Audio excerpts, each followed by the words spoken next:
ಸ್ನೇಹಿತರೆ, ರಾಷ್ಟ್ರೀಯ ಕೆಮಿಕಲ್ಸ್ ಮತ್ತು ಫರ್ಟಿಲೈಸರ್ಸ್ ಲಿಮಿಟೆಡ್ನಲ್ಲಿ ಖಾಲಿ ಇರುವ 378 ಅಕೌಂಟ್ ಎಕ್ಸಿಕ್ಯೂಟಿವ್ ಟೆಕ್ನಿಷಿಯನ್ಸ್, ಅದೇ ರೀತಿಯಾಗಿ ಅಟೆಂಡ್ ಆಪರೇಟರ್ ಸೇರಿದಂತೆ ಇನ್ನೂ ವಿವಿಧ ಹುದ್ದೆಗಳಿಗೆ ಆನ್ಲೈನ್ ಮುಖಾಂತರ ಅರ್ಜಿಗಳನ್ನು ಕರೆದಿರ್ತಾರೆ.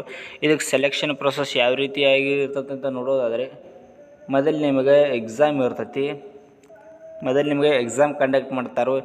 ಎಕ್ಸಾಮ್ನಲ್ಲಿ ಪಾಸಂತ ಅಭ್ಯರ್ಥಿಗಳಿಗೆ ಸಂದರ್ಶನ ಇರ್ತೈತಿ. ಮೊದಲ ಎಕ್ಸಾಮ್ ಇರ್ತೈತಿ. ಎಕ್ಸಾಮ್ನಲ್ಲಿ ಯಾರು ಪಾಸ್ ಆಗ್ತಾರಲ್ಲ ಅವ್ರಿಗೆ ಸಂದರ್ಶನ ಇರ್ತೈತಿ. ಸಂದರ್ಶನದಲ್ಲಿ ಯಾರು ಪಾಸ್ ಆಗ್ತಾರಲ್ಲ ಅಂಥವ್ರನ್ನ ಸೆಲೆಕ್ಟ್ ಮಾಡ್ಕೊಂಡಂತ ಕೊಟ್ಟಿದ್ದಾರೆ.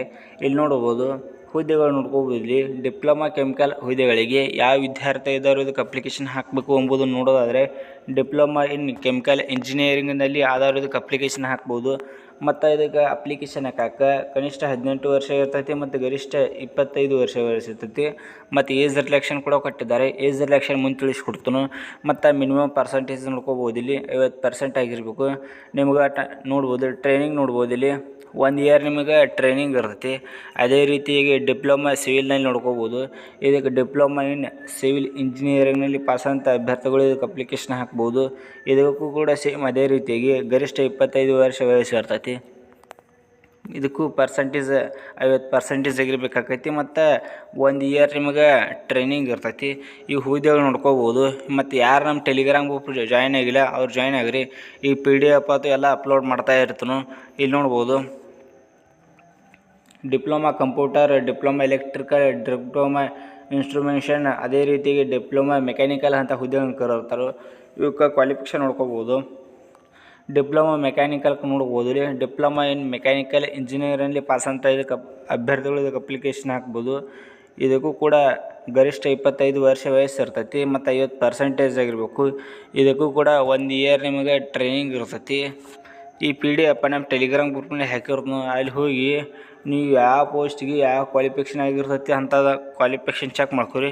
ಚೆಕ್ ಮಾಡ್ಕೊಂಡು ಇದಕ್ಕೆ ಅಪ್ಲಿಕೇಶನ್ ಹಾಕೋರಿ. ಇಲ್ಲಿ ನೋಡ್ಬೋದು ಬಾಯ್ಲರ್ ಅಟೆಂಡೆಂಟ್ ಹುದ್ದೆಗಳು ನೋಡ್ಕೋಬೋದು. ಇಲ್ಲಿ ಇದಕ್ಕೆ ಸೆಕೆಂಡ್ PUC ಸೈನ್ಸ್ನಲ್ಲಿ ಪಾಸಂತ ಅಭ್ಯರ್ಥಿಗಳು ಇದಕ್ಕೆ ಅಪ್ಲಿಕೇಶನ್ ಹಾಕ್ಬೋದು. ಮತ್ತು ಗರಿಷ್ಠ 25 ವರ್ಷ ಇರ್ತೈತಿ. ಅದರಲ್ಲಿ ನೋಡ್ಬೋದು ಇಲ್ಲಿ ಸೆಕೆಂಡ್ PUCನಲ್ಲಿ 50% ಆಗಿರಬೇಕು. ಇದಕ್ಕೆ ಟ್ರೈನಿಂಗ್ ಅವ್ರು ನೋಡ್ಕೋಬೋದು. ಇಲ್ಲಿ 2 ಇಯರ್ ಟ್ರೈನಿಂಗ್ ಇರ್ತೈತಿ ನಿಮಗೆ. ಮತ್ತು ಎಲೆಕ್ಟ್ರಿಷಿಯನ್ ನೋಡ್ಕೋಬೋದು. ಇಲ್ಲಿ ಇದಕ್ಕೂ ಕೂಡ ಸೆಕೆಂಡ್ PUCನಲ್ಲಿ ಸೈನ್ಸಲ್ಲಿ ಪಾಸಂತ ಅಭ್ಯರ್ಥಿಗಳು ಇದಕ್ಕೆ ಅಪ್ಲಿಕೇಶನ್ ಹಾಕ್ಬೋದು. ಇವೆಲ್ಲ ಚೆಕ್ ಮಾಡ್ಕೊರಿ. ಚೆಕ್ ಮಾಡ್ಕೊಂಡು ಇದಕ್ಕೆ ಅಪ್ಲಿಕೇಶನ್ ಹಾಕೋರಿ. ಒಂದಕ್ಕೆ ನೋಡ್ಬೋದು ಇಲ್ಲಿ ಒಂದಕ್ಕೆ BSc ಕೊಟ್ಟಿದ್ದಾರೆ. BSc ಕಂಪ್ಲೀಟ್ ಆದವರು ಇದಕ್ಕೆ ಅಪ್ಲಿಕೇಶನ್ ಹಾಕ್ಬೋದು. ಅದರಲ್ಲಿ ಕೂಡ ಇವಕ್ಕೂ ಕೂಡ 1 ಇಯರ್ ಟ್ರೈನಿಂಗ್ ಇರ್ತೈತಿ. ಮತ್ತು ಮೆಡಿಕಲ್ ಲ್ಯಾಬ್ರೇಟರಿ ನೋಡ್ಕೋಬೋದು. ಇದಕ್ಕೆ ಸೆಕೆಂಡ್ PUC ಪಾಸಂತಂದ್ರೆ ಇದಕ್ಕೆ ಅಪ್ಲಿಕೇಶನ್ ಹಾಕ್ಬೋದು. ಈ ರೀತಿಯಾಗಿ ಟೋಟಲ್ ಆಗಿ 378 ಹುದ್ದೆ ಕೊಟ್ಟಿರ್ತಾರೆ. ಈಗ ಒಂದೊಂದು ಇಯರ್ ಒಂದಕ್ಕೆ 1 ಇಯರ್ ಟ್ರೈನಿಂಗ್ ಇರ್ತೈತಿ ಮತ್ತು ಒಂದೊಂದಕ್ಕೆ 2 ಇಯರ್ ಟ್ರೈನಿಂಗ್ ಕೊಟ್ಟಿದ್ದಾರೆ. ಇಲ್ಲಿ ನೋಡ್ಬೋದು ಕ್ಯಾಟಗರಿ ವೈಸ್ SCಯಲ್ಲಿ 56 ಹುದ್ದೆಗಳನ್ನು ಕರೆದಿರ್ತಾರೆ. ಮತ್ತು STಯಲ್ಲಿ 28 ಹುದ್ದೆಗಳನ್ನು ಕರೆದಿರ್ತಾರೆ. ಮತ್ತು OBCಯಲ್ಲಿ 101 ಹುದ್ದೆಗಳನ್ನು ಕರೆದಿರ್ತಾರೆ. ಮತ್ತು EWSನಲ್ಲಿ 37 ಹುದ್ದೆಗಳನ್ನು ಕರೆದಿರ್ತಾರೆ. ಮತ್ತು ಅನ್ಸರ್ವ್ಡ್ದವರಿಗೆ 156 ಹುದ್ದೆಗಳನ್ನು ಕರೆದಿರ್ತಾರೆ. ಈ ರೀತಿಯಾಗಿ ಟೋಟಲ್ ಆಗಿ 378 ಹುದ್ದೆಗಳನ್ನು ಕರೆದಿರ್ತಾರೆ. ಮತ್ತು 5% ಮಾರ್ಕ್ಸ್ನಲ್ಲಿ ರಿಲ್ಯಾಕ್ಷನ್ ಇರ್ತೈತಿ. ಯಾರಿಗಪ್ಪ ಅಂತ ನೋಡ್ಬೋದು. ಇಲ್ಲಿ SC ST ಮತ್ತು PWD ದವ್ರಿಗೆ. ಮತ್ತು SC STದವರು ಯಾರು ಕೂಡ ಮಿಸ್ ಮಾಡಿಬೇಡ್ರಿ. ಯಾಕಂದ್ರೆ ನಿಮ್ಗೆ 5% ರಿಲ್ಯಾಕ್ಷನ್ ಕೊಟ್ಟಿದ್ದಾರೆ ಮಾರ್ಕ್ಸ್ನಲ್ಲಿ. ಮತ್ತು ಅದೇ ರೀತಿಯಾಗಿ ಏಜ್ ರಿಲ್ಯಾಕ್ಷನ್ ನೋಡ್ಬೋದು. ಇಲ್ಲಿ SC ST ಕ್ಯಾಂಡಿಡೇಟ್ಸ್ಗೆ 5 ವರ್ಷ ಇರ್ತೈತಿ. ಮತ್ತು OBCದವ್ರಿಗೆ 3 ವರ್ಷ ಇರ್ತೈತಿ. ಮತ್ತು PWDದವ್ರಿಗೆ 10 ವರ್ಷ ವಯಸ್ಸಿನಲ್ಲಿ ಸಡಿಲಿಕೆ ಇರ್ತೈತಿ. ಮತ್ತು 19 ರಿಪೋರ್ಟ್ ರೈಟ್ಸ್ದವ್ರಿಗೆ 5 ವರ್ಷ ಕೂಡ ಇವರು ಕೂಡ ವಯಸ್ಸಿನಲ್ಲಿ ಸಡಿಲಿಕೆಯನ್ನು ಕೊಟ್ಟಿದ್ದಾರೆ. ಮತ್ತು ಇದಕ್ಕೆ ಎಕ್ಸಾಮ್ ಬರ್ತೈತಿ. ಎಕ್ಸಾಮ್ ಪ್ಯಾಟ್ರನ್ನ ಇದರಲ್ಲಿ ಅಷ್ಟು ಕ್ಲಿಯರಾಗಿ ಕೊಟ್ಟಿಲ್ಲ. ಇಲ್ಲಿ ನೋಡ್ಬೋದು ಸ್ಯಾಲ್ರಿ ನೋಡ್ಬೋದು. ಇಲ್ಲಿ ಮಂತ್ಲಿ ಎಷ್ಟು ಸ್ಯಾಲ್ರಿ ಸಿಗ್ಬೋದು ಅಂತ ನೋಡೋದಾದರೆ, ಟೆಕ್ನಿಷಿಯನ್ಸ್ ಅಪ್ರೆಂಟಿಸ್ ನೋಡ್ಬೋದು. ಇಲ್ಲಿ 7,000 ರೂಪಾಯಿ ಸ್ಯಾಲ್ರಿ ಇರ್ತೈತಿ. ಅದೇ ರೀತಿಯಾಗಿ ಟೆಕ್ನಿಷಿಯನ್ಸ್ ಅಪ್ರೆಂಟಿಸ್ ನೋಡ್ಬೋದು. ಇಲ್ಲಿ 8,000 ರೂಪಾಯಿ ಸ್ಯಾಲ್ರಿ ಇರ್ತೈತಿ.